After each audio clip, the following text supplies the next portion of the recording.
حضرت داؤد طائی اور امام جعفر صادق کے درمیان ایک دن بحث ہو گئی۔ امام جعفر صادق فرمانے لگے یہ محبت کا ان کا رشتہ تھا آپس میں۔ حضرت داؤد طائی صوفی تھے اور امام جعفر صادق تو حضور کے نواسے ہیں نا جی، اور بڑا عقیدت کا رشتہ تھا آپس میں۔ ایک دن امام جعفر صادق کہنے لگے داؤد طائی میرے لیے دعا کر، تو آپ رو پڑے، کہنے لگے حضور میں نواسہ رسول کے لیے دعا کروں؟ آپ تو حضور کے نواسے ہیں، میں آپ کے لیے دعا کروں؟ تو حضرت امام جعفر صادق کہنے لگے یہی تو دعا کرانی ہے، یہی تو میں نے کیا فرمایا، یہی تو دعا کرانی ہے کہ میرے لیے دعا کر، میں اپنے نبی کی بارگاہ میں شرمندہ نہ ہو جاؤں۔ حضور یہ نہ فرما دیں کہ میرا نواسا ہو کہ تو کیا کرتا رہا، یہی تو دعا کرانی ہے۔ بڑا پیار تھا۔ ایک دن بحث ہو گئی، حج کر کے واپس آئے، عراق میں تشریف فرما تھے امام جعفر صادق۔ حج کر کے واپس آئے تو امام جعفر صادق کہنے لگے جو مکے سے ہو آتا ہے نا، اللہ پھر اس کو دوزخ میں نہیں ڈالے گا۔ خوش نہیں ہوئے آپ لوگ؟ اللہ آپ کو جزائے خیر عطا فرمائے۔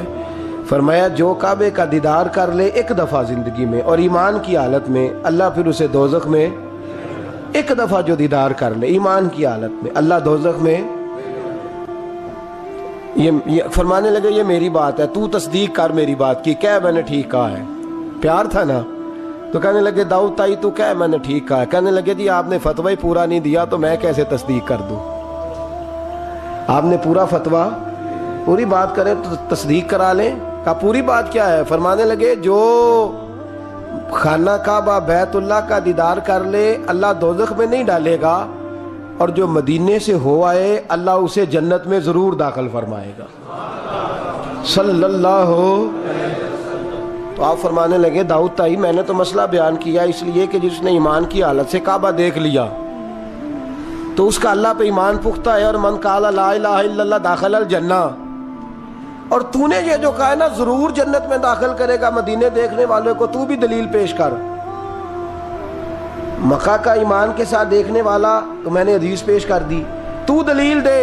حضرت داؤد طائی بولے بڑی خوبصورت بات، اور خوبصورت لوگ ہی خوبصورت باتیں کرتے ہیں، خوبصورت لوگ ہی جی، ورنہ تو اللہ خیر کرے خوبصورت بات نکلتی نہیں لوگوں کے منہ سے، حرم میں بیٹھ کے بھی نہیں نکلتی، پتہ نہیں کیا سانپ سونگ جاتا ہے، کس قسم کی بولی بولنے لگتے ہیں۔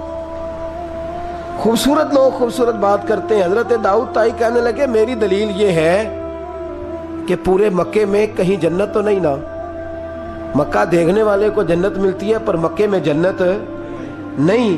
فرمانے لگے مدینے میں تو جنت ہے نا، روضۃ من ریاض الجنہ، ماں بین بیتی و منبری روضۃ من ریاض الجنہ۔ فرمایا میرے منبر اور میرے گھر کے درمیان جتنی جگہ ہے وہ، اور آپ فرمانے لگے حضرت امام جعفر صادق سے کہنے لگے حضور دیکھیں نا، اللہ فرماتا ہے جو جنت میں گیا ہم فیہا خالدون، پھر نکالا نہیں جائے گا۔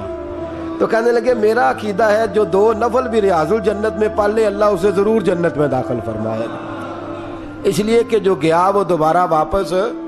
حضرت ادریس علیہ السلام کی دوستی ہو گئی رضوان سے۔ رضوان جنت کے فرشتے کا نام ہے جس کے پاس چابی ہے جنت کی، دروازے پہ بیٹھے ہوتے ہیں، رضوان اس فرشتے کا نام ہے۔ تو حضرت ادریس کا یارانہ تھا، وہ ملنے آتے تھے جناب ادریس علیہ السلام کو۔ تو ایک دن حضرت ادریس کہنے لگے تو خود تو یہاں کی سیر کر جاتا ہے، مجھے کبھی کرائی نہیں، آپ بھی کر لیں۔ تو فرشتہ آپ کو جنت دکھانے لے گیا، جنت میں جا کے تو کہنے لگا حضور چلے، فرمانے لگے کدھر؟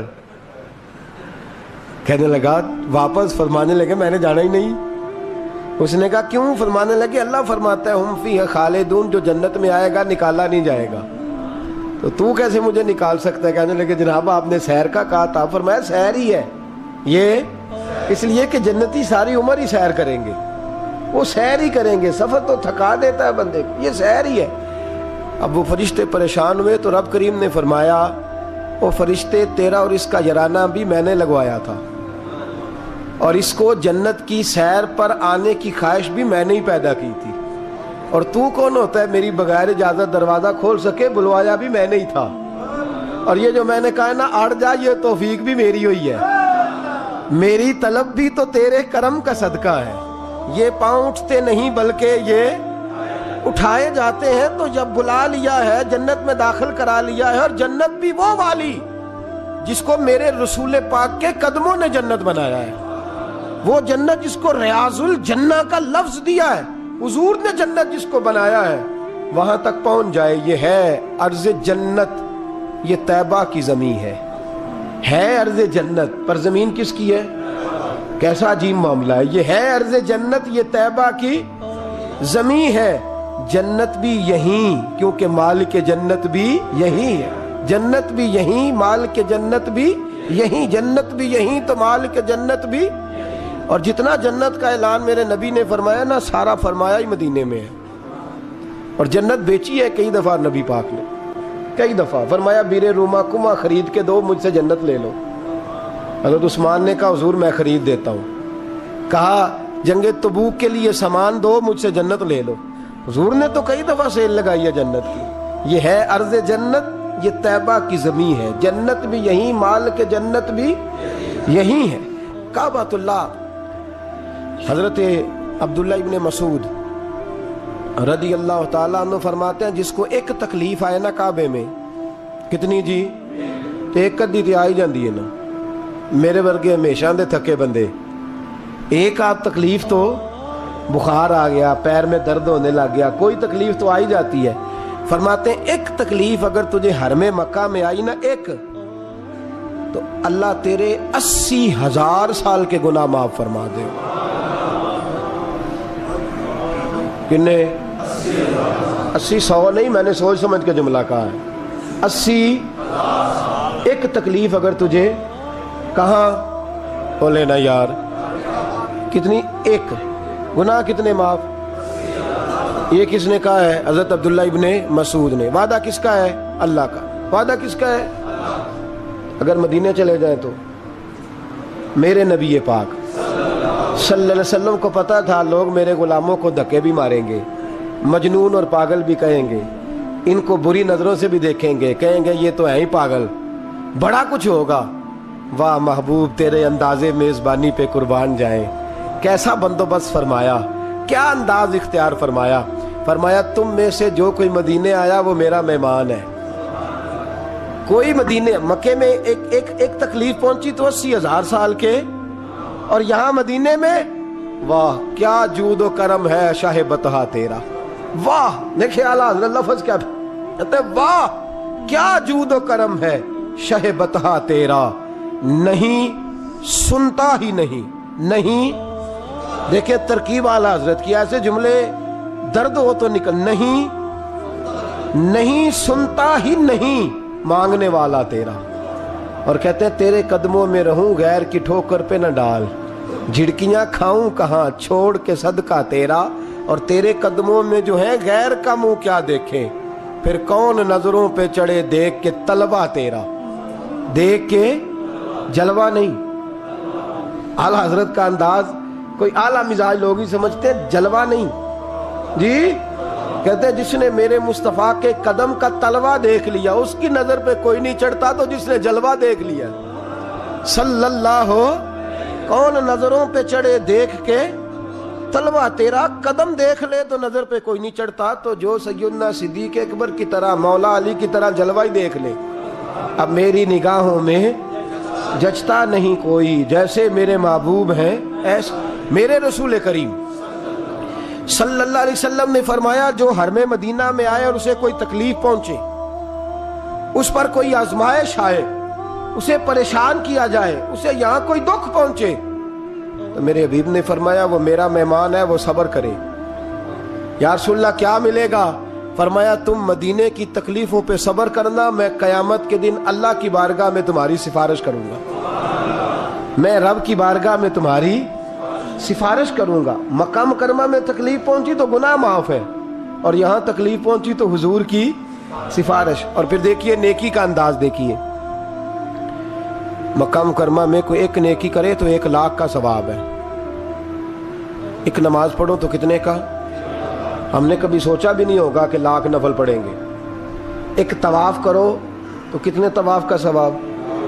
ایک بار ایک دفعہ سبحان اللہ پڑھو تو کتنی کا ثواب ہوا؟ 1,00,000 کا ثواب. اور اگر کوئی حج کرنے جائے تو ثواب ڈبل ہو جاتا ہے. اور اگر کوئی رمضان شریف کے مہینے میں جائے تو 1,00,000 کو 70,000 سے ضرب دینی پڑ جاتی ہے. 1,00,000 کو اگر رمضان شریف میں جائے تو یہاں آپ کیلکولیٹر نہ نکال لیجئے گا، اگلی تقریر نہ رہ جائے. 70 کو 1,00,000 سے ضرب دینی پڑتی ہے. یہ نیکیاں ہیں جو اللہ پاک حرم مکہ میں جانے والے کو عطا فرماتا ہے. میری سمجھ میں صرف اتنی بات آتی ہے کہ وہ جو امتیں کرتی رہی ہیں نا، 1000 سال عبادت، 1000 سال انہوں نے عبادت کی ہے، تو امت مسلمہ کو اللہ نے درجہ تو اونچا ہی دینا ہے نا. کنتم خیر امت جوبا، درجہ چونکہ اونچا دینا ہے تو اللہ پاک نے یہ بہانے بنا دیے. شب قدر ہے، شب برات ہے، یہ اللہ پاک نے بہانے بنا دیے ہیں. مالک کریم نے یہ بہانے بنائے ہیں. فرمایا تم بھی شب برات میں، شب قدر میں مسجد آ جاؤ، یا اللہ تمہیں موقع دے تو حرم مکہ اور مدینہ آ جاؤ. میں تمہاری ایک ایک نیکی پر اتنا زیادہ ثواب دوں گا کہ تم پچھلی امتوں سے آگے نکل جاؤ گے. پچھلی امتوں سے اللہ نے ہمارے نمبر ہی زیادہ رکھے ہیں اور ہمیں اضافی نمبر بڑے ملتے ہیں. بڑے نمبر رکھے ہیں رب کریم نے ہمارے لیے. تو رب اللہ کریم کی رحمت سے میرے رسول پاک صلی اللہ. اور پھر دیکھیں نا، کعبے کا معنی ہے مسابت للناس. کعبہ رجوع کی جگہ ہے. کس چیز کی جگہ ہے؟ یعنی اس کی طرف توجہ ہو. میرے نبی پاک صلی اللہ علیہ وسلم کی سب سے بڑی سنت کعبے کو دیکھنا ہے. حضور بیٹھ جاتے تھے اور کعبے کے سامنے بیٹھتے تھے. جب بھی حرم میں بیٹھ تو دیر تک دیکھتے تھے. کچھ لوگ لالچ کرتے ہیں، نیکی کا کرنا چاہیے، اچھا لالچ ہے کہ میں طواف زیادہ کر لوں، عمرہ زیادہ کر لوں، بڑی اچھی بات ہے. لیکن رسول کریم صلی اللہ علیہ وسلم کی جو سنت سب سے زیادہ مضبوط ہے وہ ہے بیٹھ کے کعبے کا. اور حضور نے فرمایا تو دیدار ہی کرتا رہا، اللہ تجھ پر 20 رحمتوں کا نزول فرما دے گا. کعبہ معظمہ کا دیدار کرنا. کعبہ ہے رجوع کی جگہ. نماز کس طرف منہ کر کے پڑھنی چاہیے جی؟ اجی کدھر منہ کر کے پڑھنے؟ کیڑی سائڈ تے جی؟ مغرب سائڈ پہ. تو جو حرم شریف میں ہو وہ مغرب سائڈ منہ کرے گا، مشرق سائڈ. فَإِنَّمَا تَوَلُّوا فَثَمَّ وَجْهُ اللَّهِ. اللہ فرماتا ہے جدھر مرضی منہ کر لے اللہ کی رحمت ادھر ہی ہے. وَلِلَّهِ الْمَشْرِقُ وَالْمَغْرِبُ، مشرق بھی اللہ کا، مغرب بھی اللہ کا. فَإِنَّمَا تَوَلُّوا فَثَمَّ وَجْهُ اللَّهِ، جدھر بھی منہ کرے گا اللہ ادھر ہی. چاروں جانب دنیا کا رجحان کعبے کی جانب ہے. اور یہ جو ہمارا دل کھنچا چلا جاتا ہے نا کعبے کی جانب، کھنچا چلا جاتا ہے، اس کی وجہ یہ ہے کہ نماز اللہ کی اور منہ طرف نماز کس کی؟ منہ طرف. تو ساری زندگی کہتے رہے تو پھر طبیعت تو کھنچے گی نا، کعبے کی طرف کھنچے گی. میرے محبوب کریم صلی اللہ علیہ وسلم کے لفظ بڑے حسین ہیں. محبوب کریم صلی اللہ علیہ وسلم نے فرمایا تو حج اور عمرہ کرنے آئے تو یہ نہ سمجھ میں حاجی یا معتمر ہوں. الحاج والمعتمر وفد اللہ، حج عمرہ کرنے والا اللہ کی جماعت ہے. یہ کس کا گروپ ہے؟ یہ کس کا گروہ ہے؟ اللہ. یہ اللہ کا گروہ ہے. اللہ ان کی میزبانی فرماتا ہے، اللہ ان کو انعامات سے نوازتا ہے. رب کریم اپنے گھر بلاتا ہی اس کو ہے جس کو اللہ نے درگزر کرنا ہو، جس کو اللہ نے معاف کرنا ہو، جس کو اللہ نے بخش دینا ہو. بڑے. اور پھر میاں صاحب رحمۃ اللہ علیہ کا ایک شعر تھا. میں ذرا پریکٹیکل دیکھتا ہوں چیزوں کو، کوشش کرتا ہوں کہ دیکھا جائے تھوڑا سا. نوجوان نسل ہماری تھوڑی سی کہتی ہے ہمیں عقلی طور پہ بھی سمجھاؤ. تو میں فیلڈ کا آدمی ہوں تو تھوڑا مجھے پالا پڑتا ہے، سوالوں کے جواب دینے ہوتے ہیں تو میں ہر چیز کو اس کے اصل نقطہ نظر سے دیکھتا ہوں. تو میاں صاحب کا ایک فقرہ تھا، دوسرے والے کی تو سمجھ آتی تھی، پہلے والے کی نہیں آتی تھی. مشہور بڑا تھا، رحمت دا دریا الہی. آتا ہے نا آپ سب کو؟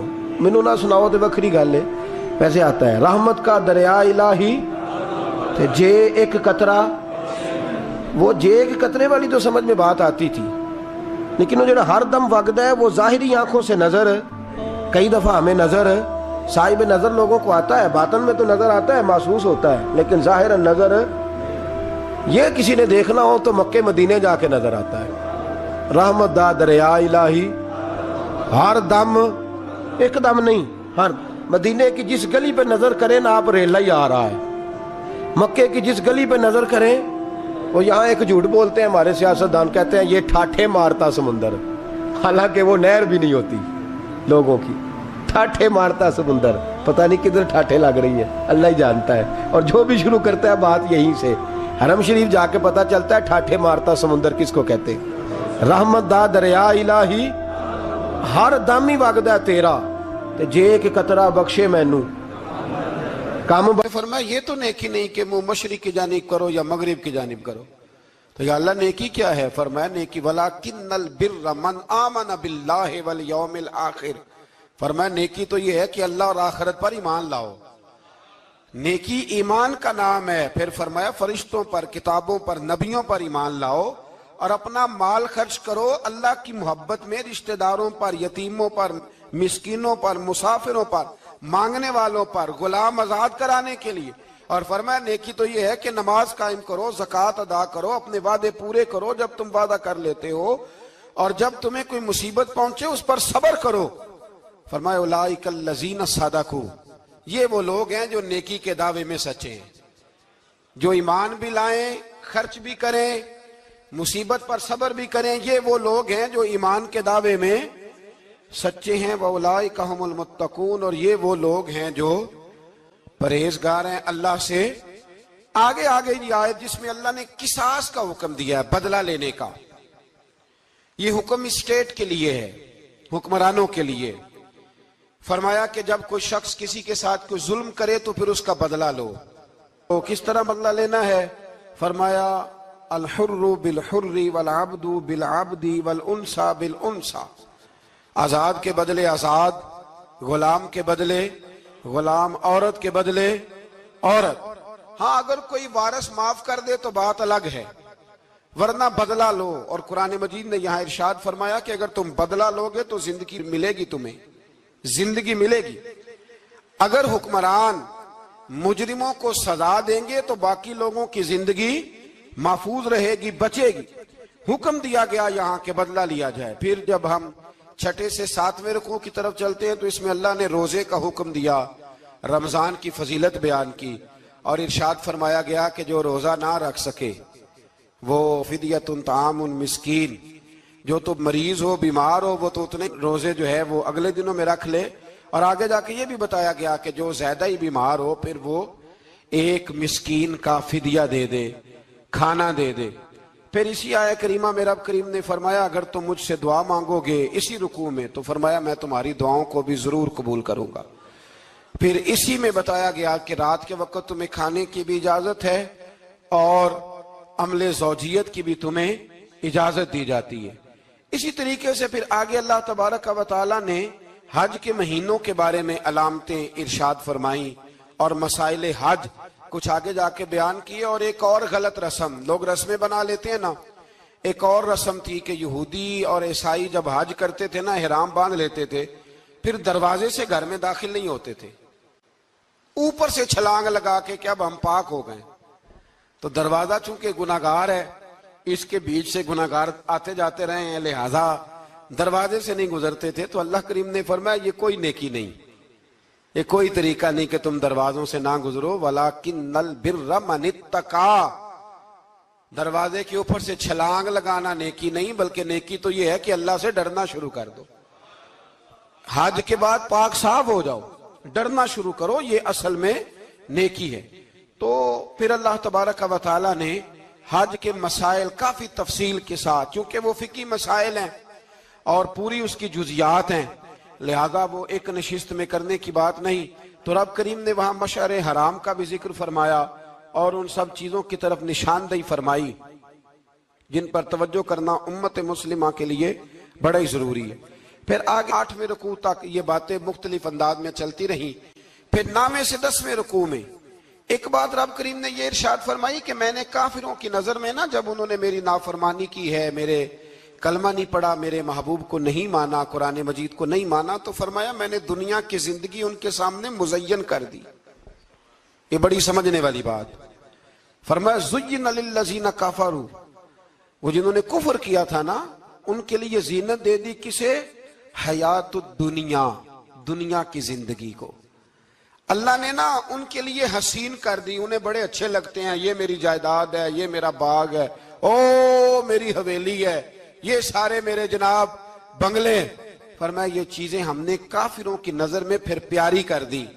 سمجھیے گا بات، یہ کافر کا طریقہ ہے کہ کہ وہ دنیا داری کا مال دیکھتا ہے تو اس کی آنکھیں کھل جاتی ہیں, بڑا راضی ہوتا ہے. مومن کا یہ طریقہ, مومن کس بات پہ راضی ہوتا ہے؟ اللہ تبارک و تعالیٰ کی رضا پہ مومن راضی ہوتا ہے. اس چیز کو اللہ کریم نے یہاں بیان فرمایا. پھر اس سے آگے جو حرمت والے مہینے ہیں ان مہینوں کا ذکر کیا گیا. پھر اللہ تبارک و تعالیٰ نے جوے اور شراب کو حرام قرار دیا. 219 نمبر آیت ہے, اسی رکوع میں اللہ تبارک و تعالیٰ نے اس کا بھی تذکرہ فرمایا. یہ تفصیل کے ساتھ تذکرے جاری رہے. پھر اسی طرح عورتوں کے جو حیض و نفاس کے مسائل ہیں ان کو بھی اللہ تبارک و تعالیٰ نے اسی پارے کے اندر بیان فرمایا. کچھ طلاق کے مسائل بھی اللہ کریم نے اسی پارے 9ویں رکوع سے آگے جا کے ان ساری چیزوں کو اللہ کریم نے بیان فرمایا. اور پھر یہ بھی ارشاد فرمایا حیض و نفاس مسائل اور طلاق, ان ساری چیزوں کو بیان کرنے کے بعد فرمایا کہ ان کے مسائل گویا سیکھ لو, اس پر عمل کرو. اور فرمایا تلک حدود اللہ, یہ اللہ کی حدیں ہیں. فلا تعتدوها, اللہ کی حدوں سے آگے نہ گزرنا. یہ وہ باؤنڈری ہے جو اللہ نے بنائی ہے, یہ حکم وہ ہیں جو رب نے دیے ہیں, تو ان سے آگے نہ جانا. تو بالتفصیل ان ساری چیزوں کا یہاں بیان فرمایا گیا. اور وہ مسائل جو بڑی تیزی سے لوگ الجھا دیتے ہیں ان کا بھی اللہ کریم نے یہاں ذکر فرمایا. بیچ میں کچھ آیات ایسی ہیں جو زیادہ توجہ کے قابل ہیں اور ہماری روزمرہ کی زندگی میں ہمیں ان کی بڑی اشد ضرورت ہے, جو اگرچہ مسائل فقہ تو نہیں لیکن ضرورت کے لحاظ سے, روزمرہ کے اخلاقی رویوں کے لحاظ سے اس کی بڑی ضرورت ہے. ان چند آیات کا بھی ہم نے انتخاب کیا, انشاءاللہ اس پر بھی کچھ بات کرتا ہوں. اس پارے کے آخر میں نا اللہ کریم نے ایک واقعہ بیان فرمایا ہے.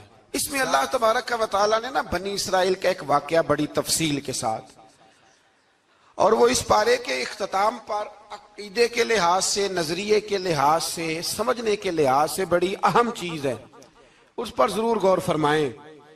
وہ یہ ہوا کہ بنی اسرائیل کے اندر ہمیشہ ایسے ہوتا تھا کہ اللہ تبارک و تعالیٰ ایک پیغمبر اور ایک بادشاہ, بنی اسرائیل کے اندر ہمیشہ نبی اور بادشاہ موجود رہتے تھے. ایک وقت ایسا آیا کہ بنی اسرائیل میں کوئی نبی نہیں تھے, اور بنی اسرائیل کا جو اپنا علاقہ تھا نا وہ ملک شام ہے. تو قوم عمال کا ایک قوم تھی اور بڑے سخت گیر لوگ تھے. انہوں نے بنی اسرائیل والوں کے ساتھ لڑائی کی, جہاد کیا اور انہیں ان کے علاقے سے نکال دیا. اور کچھ حضرت یوسف علیہ السلام کے زمانے میں ویسے بھی ایک بہت بڑی تعداد جا کے مصر میں آباد ہو گئی تھی. اب یہ ہوا کہ ان کے پاس کوئی بادشاہ نہیں ہے, یہ بار بار دعا کرتے ہیں, التجا کرتے ہیں. تو اللہ تعالیٰ نے ایک پیغمبر انہیں عطا کیے جن کے مختلف نام کتابوں میں ہیں. صدر الافاضل رحمۃ اللہ علیہ نے تفسیر خزائن العرفان کے اندر ان کا نام حضرت شمویل علیہ السلام لکھا ہے. حضرت شمویل علیہ السلام کو اللہ تعالیٰ نے نبوت عطا فرمائی, اور جب حضرت شمویل علیہ السلام اللہ کے نبی ہوئے, بنی اسرائیل والوں کو یقین آیا کہ اللہ نے الحمدللہ ہمیں ایک نبی کے جھنڈے تلے جمع کر دیا ہے, تو پھر انہوں نے کہا کہ آپ ہمارے سامنے ایک بادشاہ بھی مقرر کریں تاکہ ہم اس کی سرپرستی میں جہاد کریں. جب انہوں نے یہ بات کی تو اللہ تبارک و تعالیٰ نے حضرت شمویل علیہ السلام کے ذمے لگایا. تو ایک اس زمانے میں اللہ کے نیک بندے تھے جناب طالوت علیہ السلام ان کا نام تھا. تو حضرت شمویل علیہ السلام نے انہیں کہا کہ اللہ کریم نے نا تمہارا بادشاہ طالوت کو بنایا ہے. ان کا نام بھی قرآن مجید نے ذکر فرمایا ہے. تو بنی اسرائیل کے لوگ کہنے لگے یہ تو غریب آدمی ہے, وہ بکریاں چرایا کرتے تھے لیکن علم میں بڑے پختہ تھے, وجود میں بڑے طاقتور تھے. تو کہا کہ یہ تو غریب آدمی ہے, تو ہم تو زیادہ حق رکھتے تھے کہ ہمیں بادشاہ بنایا جائے. تو حضرت طالوت علیہ السلام کے بادشاہ بننے کے بعد حضرت شمویل علیہ السلام نے جو بات کی اللہ کریم نے اسے قرآن مجید میں بیان فرمایا. رب فرماتا ہے بسطتاً فی العلم والجسم, اسے اس لیے تمہارا بادشاہ بنایا گیا ہے کہ اسے ہم نے کشادگی دی ہے, علم میں بھی اور جسم میں بھی. بڑے ماشاءاللہ موٹے تازے تھے, وجود بڑا طاقتور تھا. کچھ موٹے تازے ہوتے ہیں پر طاقتور نہیں ہوتے, موٹے تازے بھی تھے اور